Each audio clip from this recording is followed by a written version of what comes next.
ও আচ্ছা, তুমি এখানে। তোমাকে হতাশাগ্রস্ত দেখাচ্ছে। গতকাল তো চাকরির ইন্টারভিউ দিলে, কোনো খবর হলো?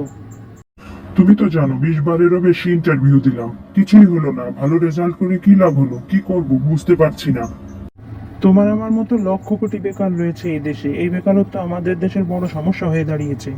ঠিক বলেছো, আজকাল অনেকে কাজ খুঁজে না পেয়ে হতাশাগ্রস্ত হয়ে পড়েছে।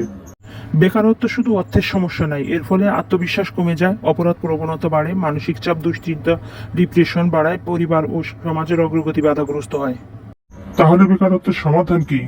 সমাধানের কিছু মাধ্যম হতে পারে। প্রথমত, সরকার ও প্রতিষ্ঠানে নতুন চাকরির সুযোগ করবে।